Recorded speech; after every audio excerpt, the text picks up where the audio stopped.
Bienvenue dans ce podcast dédié à la mise en lumière des membres de l'Association de la santé numérique en Côte d'Ivoire. Je suis Muriel Kofi et pour ce premier numéro, je reçois avec moi M. Aoussi Jean-Brice, médecin endocrinologue, avec qui nous parlerons de coursier médical. Coursier médical, il se veut être un acteur majeur de la santé numérique en Côte d'Ivoire. Monsieur Aoussi, bonjour. Merci, bonjour à vous. Merci d'avoir accepté notre invitation et bienvenue dans notre podcast. Pouvez-vous vous présenter à tous ceux qui ne vous connaissent pas? Merci déjà pour l'occasion que vous nous donnez de pouvoir participer à ce podcast, plutôt dans le cadre de la santé numérique en Côte d'Ivoire. Je suis Aoussi Jean-Brice, je suis médecin, je suis endocrinologue, diabétologue, nutritionniste et aussi à côté du stage, je suis militaire. Et mon grade militaire, c'est lieutenant-colonel. Donc nous allons entrer dans le vif du sujet. Pouvez-vous nous parler de votre start-up, à savoir conseil médical, et comment est-ce que vous intégrez l'e-santé? Merci à vous. Coursier médical est une start-up qui a été inventée créée par 3 Ivoiriens que je peux nommer là. Oui, M. Atu Yofoa, M. Aka Venceslas et moi-même, devant des soucis de santé qui nous ont touchés personnellement. Voilà. Et coursier médical met en place une blockchain de santé depuis l'appel au rendez-vous jusqu'à la livraison même du médicament. Tout est tracé de bout en bout. Et vous avez parlé de soucis de santé qui vous ont particulièrement touché, vous et vos associés de m'exprimer ainsi. Oui. Quels sont les cas de santé qui vous ont alerté, qui vous ont touché afin que vous puissiez mettre en place un conseil médical? Merci déjà. L'histoire naît un peu pendant la période de la Covid 2020 où nous avons des soucis devant des cas de santé diagnostiqués de pouvoir avoir un approvisionnement en médicaments. Puisqu'il y avait tout ce qui était contact, il fallait respecter les véhicules de transport en commun qui n'existaient plus et même les véhicules même individuels, c'était un peu compliqué. À côté de cela, nous avions une petite expérience ailleurs, hors d'ici, où des personnes même qui ont un cadre IP avec un dispositif de santé, je vais dire, très lourd, financé à presque à 100%, je parle du système de santé de la France, ont commencé à mettre en évidence des applications qui, dans la e-santé, qui avaient été déjà inventées depuis 2013, mais qui ne bougeaient pas, comme Doctolib, que nous avons eu l'occasion de pouvoir manipuler. C'est ainsi que naît le déclic. Et j'en parle à mes 2 amis que j'ai nommés tout à l'heure, Atu et Aka, pour entreprendre cette activité dans le but de nous faciliter l'accès aux soins et bien évidemment à nos parents et à tous. Il y a eu à côté de cela des déclics, étant donné que je n'étais pas là et que j'avais un contact permanent avec mes patients. Moi, je dis toujours, quand on parle de télémédecine, c'est juste un téléphone et donner des conseils de santé. Donc, tout le monde fait de la télémédecine depuis toujours. Depuis qu'il y a le téléphone, on fait de la télémédecine. On accompagne aujourd'hui juste avec les applications. Donc, je reviens à dire, je suis choqué parce que mes patients qui arrivent à me joindre directement au téléphone, sur le réseau normal, n'arrivaient pas. Et nous avons eu 2 cas de décès pour des cas d'hypoglycémie. L'hypoglycémie, c'est vraiment une glycémie basse qui va mettre un peu le patient dans un état d'étourdissement, voire même, on va dire dans le français quotidien, que le patient est évanoui. C'est une omnibulation pour nous en médecine. Pour régler ce problème d'hypoglycémie, c'est vraiment un geste banal de peut-être 3 carreaux de sucre du lieu d'un peu d'eau ou un verre de sucrerie, je veux dire, n'importe quoi. Un peu de sucre et puis après, on laisse le patient manger normalement. Mais devant ces cas d'omnibulation, étant donné que nos urgences sont toujours surbookées, les patients n'avaient pas eu de place à passer le temps à faire toutes les urgences Ils sont décédés. Bah, juste parce qu'ils n'avaient pas à vous... Ah, voilà. Parce qu'ils n'ont pas pu joindre sur le réseau normal. Ils n'avaient personne à qui s'adresser. Et je pense qu'à partir d'une application, ce n'est plus docteur aussi qu'on peut joindre. On peut joindre tous les médecins de Côte d'Ivoire et toutes les urgences en Côte d'Ivoire pour pouvoir faciliter ce geste. Ok, donc Monsieur Aoussi, pour la deuxième question, j'aimerais savoir quel est le problème majeur que résout le conseil médical et quel est son impact dans le domaine de la e-santé en Côte d'Ivoire. Le problème que résout le conseil médical et son impact. Je vais toujours essayer de répondre en donnant des petits exemples. Le problème déjà, vous l'avez, vous, moi aussi je l'ai. J'ai l'habitude de dire à quelqu'un, ce n'est pas parce que tu passes 8 heures de temps en consultation que tu es forcément le médecin le plus fort. C'est que c'est probablement un problème d'organisation. Voilà. Donc je repars à dire, il y a aujourd'hui, vous suivez les médias, il y a aujourd'hui une petite crise de confiance entre la population et sa médecine. Donc, ces médecins qui sont personnels de santé. L'objectif du coursier médical, c'est de pouvoir faciliter et redorer ce blason qui commence ce pagne qui commence à se déchirer entre sa population et puis sa médecine même. En commençant déjà par normaliser ou encore plus formaliser ce que le médecin et la population font tous les jours.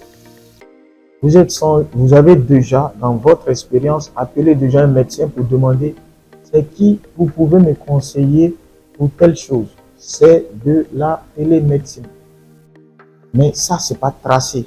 On ne sait pas à quel moment vous avez appelé dans le contexte de santé. Donc, c'est juste pour formaliser, pour qu'on ait d'abord pour tracer un dossier médical. Un appel par rendez-vous avec une heure de rendez-vous qui est bien spécifiée, bien calée pour éviter les longs délais d'attente. Parce que ça aussi, c'est un problème qui fait que la population a peur même de se rendre à l'hôpital. Régler le problème des places disponibles aux urgences pour savoir dans quelle urgence m'orienter au fait. Aussi, à partir de la consultation de cette application, sur son téléphone, on peut savoir déjà donner les signes cliniques aux médecins qui sont aux urgences là-bas pour qu'ils puissent anticiper dans la prise en charge. Ensuite, avoir une ordonnance numérisée toujours dans ce dossier médical numérisé unique qui suit le patient partout. À partir du moment où le patient a été consulté il y a 3 jours de cela, pour le raisonnement que le médecin a mis dans son dossier, il est là. Quelquefois, et ça c'est la manie en consultation, les patients ne se rappellent jamais des médicaments qu'on leur a prescrits. Mais le coursier médical vient en plus pour régler cela parce que c'est très important. Il y a des interactions médicamenteuses qui peuvent créer plus qu'un problème, surtout au niveau du foie, que moi j'appelle l'organe le plus noble en fait. À côté de cela, avoir une ordonnance numérisée, le patient ne pouvant se déplacer, va pouvoir envoyer cette ordonnance-là à la pharmacie qui pourrait lui livrer le médicament. Mais concernant la livraison, l'Agence ivoirienne de régulation pharmaceutique a mis une pause pour bien coordonner les choses pour ne pas qu'il y ait une concurrence déloyale entre pharmacie et pharmacie. D'accord, donc si je comprends bien, c'est-à-dire grâce à coursier médical, déjà nous avons une facilité d'accès aux soins, un délai d'attente qui est assez réduit. Et j'aimerais savoir, est-ce que plusieurs médecins peuvent avoir accès au dossier médical, par exemple, du patient? C'est-à-dire, si je me fais consulter dans une clinique A et qu'après, bon, j'ai mon médecin traitant qui n'est pas disponible et que je me rends peut-être dans une autre clinique, est-ce que la clinique qui peut-être n'a pas souscrit à coursier médical, est-ce que je peux lui envoyer mon dossier patient ou est-ce que tout le process est visé? Bien sûr. Merci déjà, parce que ça pose à résoudre un autre problème qui est le problème de la sécurité dans le domaine de la santé et de la confidentialité. Pour répondre directement à votre question, Le dossier peut être vu par un autre médecin avec accord du patient qui va vers lui. C'est bien évident, puisque ce qu'on a l'habitude de faire, on demande au patient de raconter ce qu'il a eu comme expérience avec l'autre médecin. Donc, forcément, le patient il va donner accès. Mais sans accès donné par ce patient, le médecin ne peut pas aller fouiller et voir ce que tel patient a comme pathologie chronique. Parce qu'il y a certaines pathologies pour lesquelles nous devons respecter tout ce qui est confidentialité. Là, vous avez dit que la plateforme Dossier médical est Oui. sur pied depuis 2020, donc Oui. maintenant 4 ans. Oui. Mais est-ce que depuis le lancement de l'application, Bien est-ce sûr. que vous avez vu quels sont les retours que vous avez eu, quel est vraiment l'impact que ça peut porter auprès de vos patients et même de vos collaborateurs médecins qui Bien. utilisent l'application, bien évidemment. Bien sûr. D'abord, il faut dire que nous avons été en premier lieu lauréats de la première organisation de MTN Startup. Nous avons été les premiers en 2022 et nous continuons notre bataille. Nous avons des hôpitaux dans lesquels on intervient, dont l'hôpital militaire d'Abidjan. Qu'est-ce que ça a apporté aux médecins et patients? Moi, dans mon expérience, je préfère partager mon expérience pour ne pas parler pour tout le monde. Voilà. Avec Dossier médical aujourd'hui, dans mes suivis de prise en charge du diabète, j'ai le temps de pouvoir répondre à mes patients. Nous évitons tout ce qui est hypoglycémie, des désagréments. Nous arrivons à adapter les doses pour les patients qui sont sous insuline. Et sans fuir l'explication que je donnais, Dossier médical s'est imposé en Côte d'Ivoire dans les pathologies chroniques. Nous avons eu à faire même plein de dépistages. Généralement, on les fait tous les trimestres dans toutes les communes. Et c'est des dépistages gratuits du diabète, de l'hypertension et de l'obésité. Sur notre page, vous pouvez voir un peu les activités que nous offrons déjà gratuitement pour permettre aux patients de pouvoir avoir accès à leur médecin. Parce que même si je n'ai pas le temps de répondre maintenant, il y a toujours quelqu'un qui peut prendre le relais pour juste aider l'urgence sur le dossier médical. Et je pense que l'impact, ça fait aujourd'hui que la population commence à avoir de moins en moins peur de parler de sa santé. Parce que ça lui évite 2 heures de trajet pour aller patienter 4 heures de temps avant de voir son médecin traitant. Donc, Monsieur Awissil, quelles sont les difficultés que vous rencontrez au quotidien dans votre travail et comment est-ce que vous arrivez à les aborder? Quant au niveau du conseil médical de l'application, quand on sait qu'il y a un bon nombre de personnes parmi la population qui ne maîtrisent pas forcément les outils du numérique. Donc, comment est-ce que vous arrivez à gérer ces cas-là? Et en général que vous rencontrez, comment vous arrivez à les aborder? Merci. Concernant déjà notre population qui est environ à 70% analphabète dans l'usage de l'application, nous sommes partis sur un principe qui est très simple. C'est-à-dire, à partir de l'application, on peut se voir, on peut s'appeler. Ça règle déjà le problème que ces patients-là nous posent déjà. Ils nous approchaient déjà par d'autres applications comme WhatsApp. Des patients qui ne savent pas lire ni écrire, ils nous font des vocaux sur WhatsApp. Je le redis et puis je le dis encore que là, le message que nous on passe avec la population, c'est rien de nouveau. On ne vient pas les fatiguer. On va juste formaliser la télémédecine que nous faisons entre nous. Parce que moi, mes patients diabétiques, ils reviennent toujours à mon expérience. Lorsqu'ils doivent aller voir un rhumato, ils viennent toujours chez moi. Je n'ai jamais compris ça. Ils ont des signes qui ressemblent à un paludisme, ils vont venir te voir. Bon, après on est généraliste avant d'aller faire la spécialité. Il y a des spécialités où on ne peut pas aller au-delà de ce qu'on sait parce qu'on n'est pas vraiment spécialiste de la chose. Donc on pratique le volet généraliste de ce qu'on a vu dans la spécialité avant d'aller embrasser notre spécialité.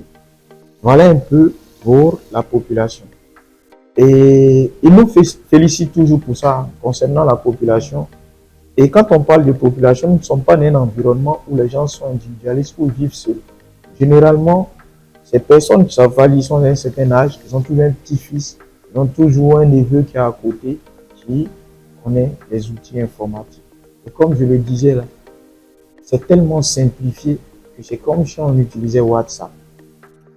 Aujourd'hui, un individu qui ne sait pas lire ni écrire utilise WhatsApp à sa guise, du début à la fin, tranquillement. Donc, pour la population, toujours, nous passons par. Concernant les difficultés, on a à peu près l'acceptation que la CMU aussi rencontre. Voilà, c'est tout ce qui est nouveau pour les adultes, ça effraie un peu l'adulte. Il doit prendre un peu de temps pour pouvoir comprendre au fait. Donc nous, on met ces difficultés sur le volet du temps, le délai de compréhension au fait de l'adulte. Mais si j'ai l'habitude de donner un exemple simple à mes patients, je dis, si on vous promet là maintenant, demain, on vient vous voir pour vous remettre 1 milliard. Vous n'allez pas dormir toute la nuit. Oh, c'est un bel événement. On dit qu'on vient vous donner, on vient vous faire don. C'est-à-dire, mais juste parce qu'on vous a pas expliqué pourquoi, vous n'allez pas dormir. Donc, l'adulte, c'est pas le bon ou le mauvais événement qui est le souci, de maîtriser la compréhension de cet événement. Voici un peu ce que nous essayons de faire. Sinon, les difficultés, c'est une start-up. Une start-up attend toujours à lever des fonds de financement. Et c'est dans cela que nous sommes depuis un moment. Chercher à lever des fonds pour véritablement vulgariser l'application, trouver des community managers qui ont vraiment une grosse communauté pour pouvoir vulgariser l'application même au-delà des frontières. Mais un community manager, en fonction de sa communauté aussi, ça coûte. Cela a un prix. Voilà. Voici un peu nos différents difficultés. Comme une start-up, jusqu'à ce que on soit racheté peut-être par Elon Musk.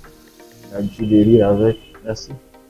Et vis-à-vis de vos collègues médecins comme vous, Oui. Comment est-ce que ça se passe? Est-ce qu'ils adhèrent facilement au projet? Quelles sont les difficultés que vous rencontrez avec eux? Est-ce que ça se passe plutôt bien? Merci. Là encore, ça va me permettre d'expliquer un volet de l'application. L'application, ce n'est pas pour médecins, patients. Sur l'application, on peut aller même, pour revenir à donner la réponse, on peut aller chercher des informations. C'est-à-dire quoi? Je veux manger des haricots. Il y a quelle quantité de sucre dans les haricots? C'est des informations que nous intégrons en ce moment. On peut aller prendre des renseignements juste pour voir s'il y a tel signe, vers qui, comme spécialiste, je dois m'orienter.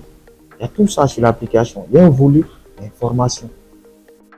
Moi, pendant que je suis avec un médecin un patient qui m'a coopté pour une consultation, je peux demander l'avis d'un collègue médecin directement. À partir de l'application, je prends l'avis d'un collègue médecin. Donc, pour vous dire que entre nous, médecins, c'est plutôt une aubaine de pouvoir se partager des expériences. Collaborer plus facilement. Bien sûr. Collaborer plus facilement et même faire des masterclass, des formations là-dessus où il y a des dernières données comme ça du diabète. Moi, je passe pour juste donner, pour dire, ah, il y a telle chose, maintenant, on ne le fait plus comme ça, voici comment est-ce qu'il faut le faire. Là, j'étais au téléphone tout à l'heure, il y a un de mes jeunes qui m'a appelé, qui m'a dit, le patient, il a 2,45 de glycémie. Que normalement, c'est quand c'est supérieur à 2,5 qu'on fait les sucres acétone. Là, c'est notre thème. Ça a changé. Il n'y a même pas longtemps. Maintenant, à partir de 2 grammes, il faut faire les sucres acétone. Mais là, on était sur le téléphone directement. C'est des choses qu'il peut aller rencontrer directement. Donc, nous avons le ministère de la Santé qui vient de déclarer dans un numéro que la CMU va servir de numéro d'identifiant unique au niveau de la santé. Qu'est-ce que vous en pensez de cette affirmation? Merci déjà.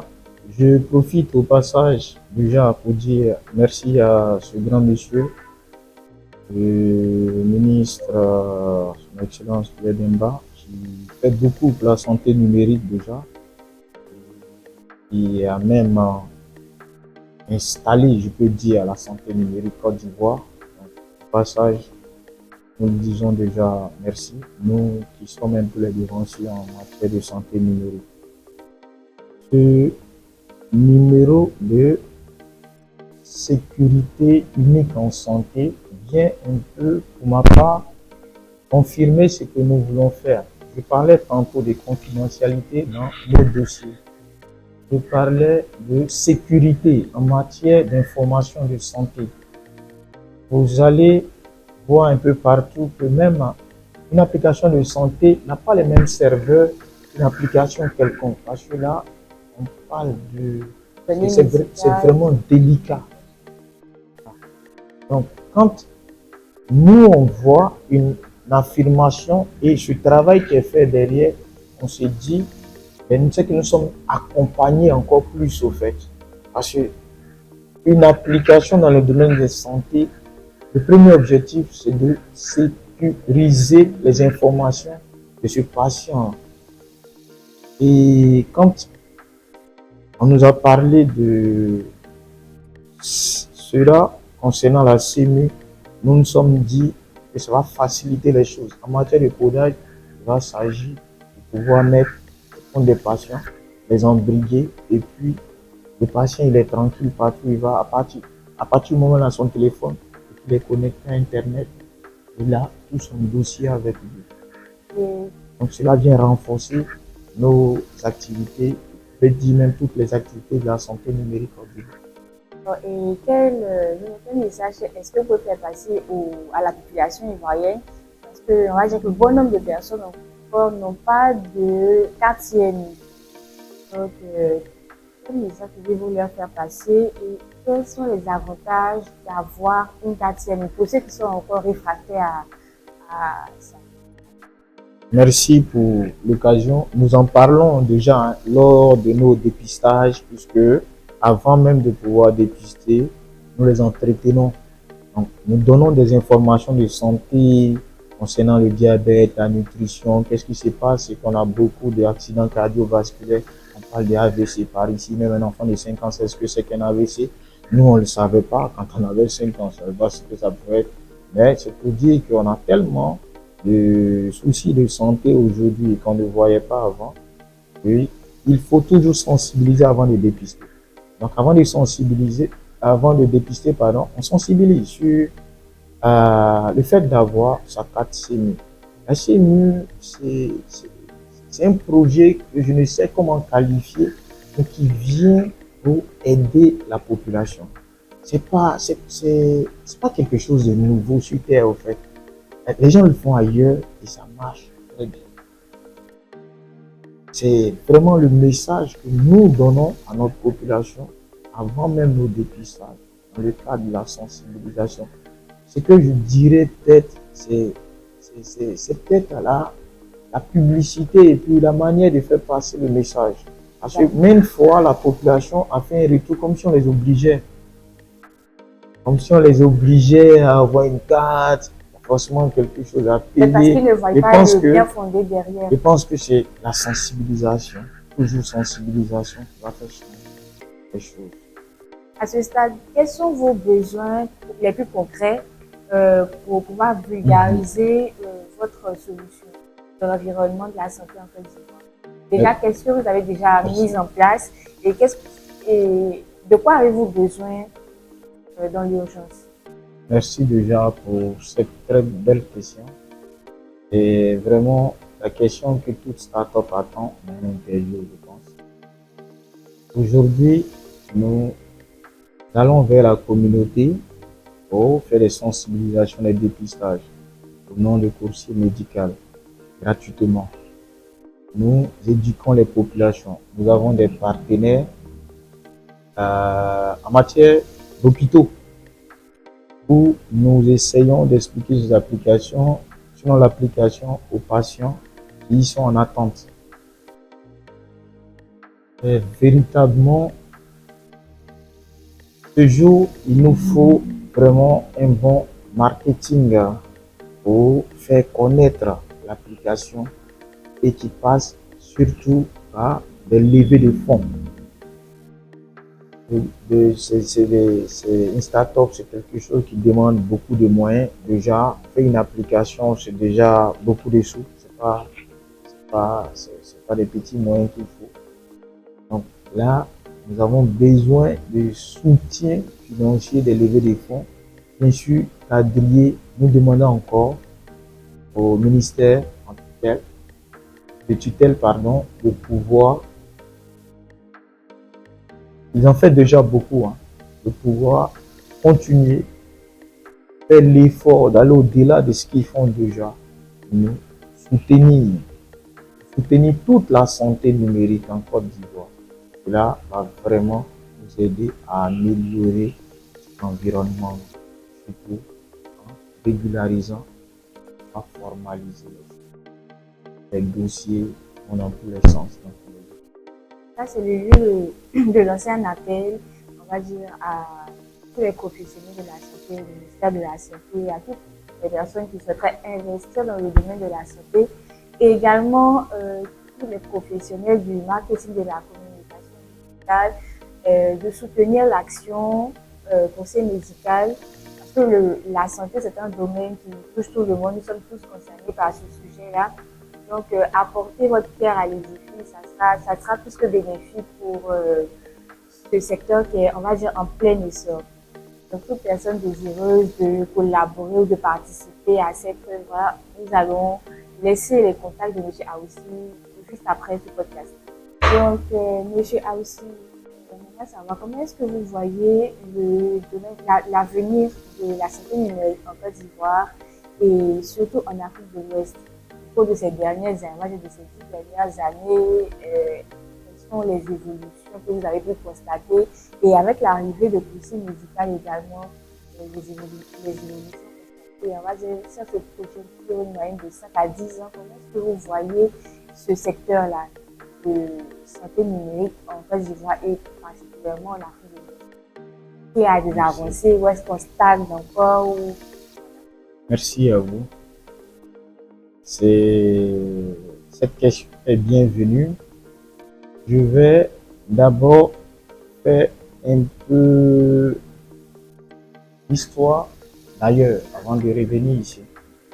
Pour ceux qui ne savent pas, il y a des applications, même dans les pays industrialisés, qui ont vu leur essor après 10 ans de création dans un contexte bien précis à être vulgarisé.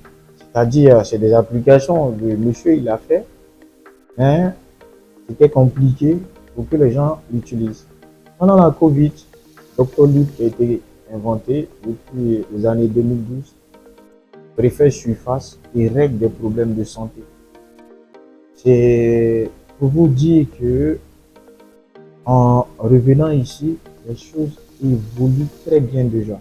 Quand on passe déjà par le travail que Dr Dodier fait à côté, tout ça c'est la santé numérique Côte d'Ivoire fait dans le sang. Quand on passe par Corinne Ouattara avec les passes Mousso où on a un peu les antécédents des patients, aujourd'hui, moi je pense qu'il y a beaucoup d'avancées. Et je crois fort que ça sera encore rapide. Pourquoi? Parce que l'OMS a lancé comme quoi, à partir de 2025, il faut pouvoir installer la santé numérique dans tous les systèmes de santé. Et étant donné que notre santé est financée à plus de 60% par l'OMS, c'est des choses qui vont prendre une vitesse, je pense, ça va vraiment accélérer dans 1 an, 2 ans. J'ai vraiment foi que nous sommes partis de quelque part. Nous en sommes là en 2024, mais je pense que le boom va venir en 2025. Peut-être qu'on va revivre ce qu'on a vu dans la Covid concernant les applications de santé. Un peu comme dans tous les domaines. On ne peut s'en passer aujourd'hui. des fois. Quels sont les conseils que vous pourriez donner aux entrepreneurs ou aux personnes qui souhaitent innover dans le secteur de la santé numérique en Côte d'Ivoire ou peut-être même en Afrique? De votre expérience à vous, qu'est-ce qu'il faut prendre en compte, comment on va dire, aborder ce secteur-là en Afrique? Merci pour cette belle question. Je me demande si j'ai l'expérience et la force de répondre déjà à la question. Est-ce que vous avez une expérience, on va dire, jeune, mais quand même? Oui, l'expérience est tellement jeune, mais moi je pense que c'est comme toute entreprise, c'est pas seulement la santé, c'est comme toute entreprise et c'est encore plus compliqué en santé parce que on attend des résultats positifs forcément en santé. Vous allez voir que un individu peut être à la banque toute la journée pour lui-même son argent, il va jamais se plaindre. Mais juste 2 heures de temps avant de voir un patient, il va faire la bagarre à tout le monde. Pour dire qu'en santé, on est plus regardant sur les méfaits. Donc, venir dans ce domaine et créer son entreprise, créer une start-up, il faut s'armer de beaucoup de courage. Et ce courage-là, ça s'entretient. Ça s'entretient, comme je le dis, au début de tout, il doit avoir de l'amour. Si la personne n'aime pas ce qu'elle fait, le courage, même si c'est une personne qu'on connaît courageuse, il ne pourra pas vraiment continuer.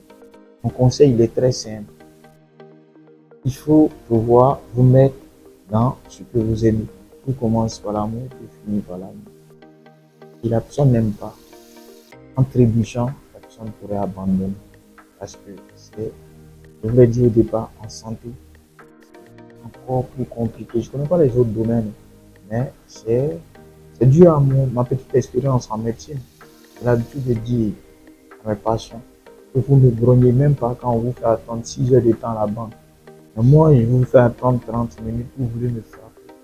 La personne se porte pas bien, c'est différent. Oui, c'est pour dire que c'est ça. Après même que le patient il prend conscience au fait, pour dire, il dit, mais là-bas, vous savez que c'est votre argent. Oh, ici, moi, je peux refuser de vous consulter. Peut-être parce que je me sens en danger par vos propos. J'ai ce droit-là aussi.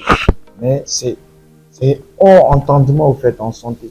Donc, venir dans ce domaine-là, il faut s'armer.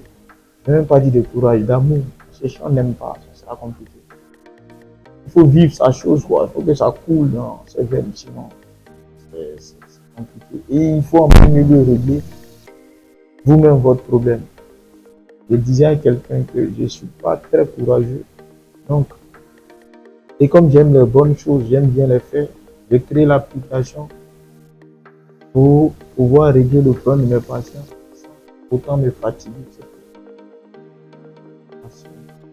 Donc, je pense également qu'il faut d'abord énumérer un besoin bien précis. Dans votre cas, ça a été, c'est plutôt de gérer le problème, des files d'attente, ou bien de pouvoir facilement échanger avec ses patients, peut-être qu'on n'est pas là, de pouvoir suivre, on va dire, l'évolution, l'état de santé des patients. Est-ce qu'il ne faut pas d'abord énumérer, on va dire, un besoin bien précis qui mine, on va dire, la société en matière de santé? Bon, c'est vrai, il faut s'armer d'amour et tout, mais vraiment avoir aussi quelque chose qui puisse répondre à un besoin dans le domaine de la santé. Merci. Je me dis, en entrepreneuriat, on vient pour régler un problème. Donc, à partir du moment où une personne propose une solution, c'est que cette personne a identifié un problème. C'est pour cela que je passe un peu sur l'identification du problème avant même toute chose de parler de faut aimer déjà. Sinon, ça sera un peu compliqué. Ce sera pas facile de pouvoir aller plus loin. Sinon, c'est pas, on le dit à une start-up, tout le monde sait dans quel contexte ça s'est créé. Une histoire d'argent. On va évoquer que non, on a besoin de lever des fonds, tout ça. Mais le départ, là, c'est vraiment de faut vivre un peu sa passion. On commence par là d'abord. Et puis les gens, ils vous accompagnent. Ou pas. Même quand ils ne veulent pas vous accompagner, vous trichez. C'est déjà un accompagnement. Je pense que Lorsque votre morale il se sent bien, toute chose va bon train. Vous allez voir, ceux à qui vous partez au départ demander des choses, comme ils ne comprennent pas trop votre... Et quand ça commence à avoir de l'éclat, là, ils voient mieux. C'est pas parce qu'ils ne voulaient pas le faire, ils ne voyaient pas. Parce que quand on vient avec son idée, c'est virtuel, c'est vous seul, vous vivez là-dedans, vous êtes dans votre rêve, voilà. Mais celui qui est à côté, à qui vous expliquez, vous allez dire, mais je suis parti, il m'a pas écouté, puis il veut faire la même chose que moi. Il ne comprenait pas au départ. Il ne faut pas lui en vouloir. Maintenant qu'il comprend, peut-être même qu'il a du mal à revenir vers vous. C'est pour cela qu'il n'est pas créé pour lui. Ce n'est pas forcément pour faire de la concurrence. Voilà un peu ce que je peux dire avec ma toute petite expérience à quelqu'un qui veut vraiment s'investir dans la santé numérique en Côte d'Ivoire. Donc, M. Awissous, nous sommes maintenant à la fin du podcast. Ça a été un plaisir pour nous de vous recevoir et de parler de poussée médicale et de là même de parler de la santé en Afrique, de son évolution, des défis qu'elle rencontre. Et là, je vais vous demander votre mot de fin.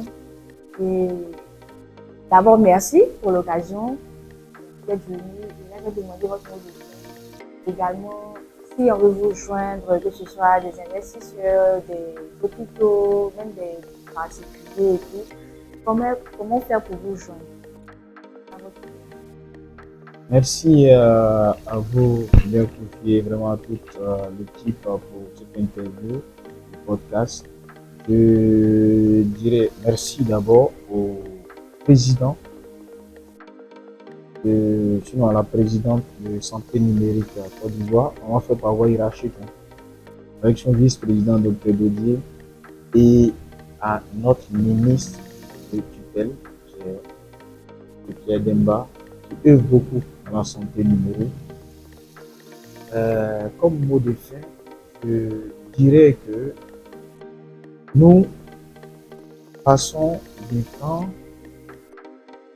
à peut-être être surpris, voilà, parce que ce qui arrive, que nous le fassions aujourd'hui ou pas, la santé numérique va dominer les choses. Nous sommes déjà dedans, autant avoir les outils et le nécessaire pour pouvoir s'accaparer la chose. L'intégrant, je disais tantôt, l'intelligence artificielle. Sinon, nous verrons une médecine qui est un peu dépassée. Voici un peu, ne pas être très long, cherchons vite à intégrer nos activités numériques dans le domaine de la santé.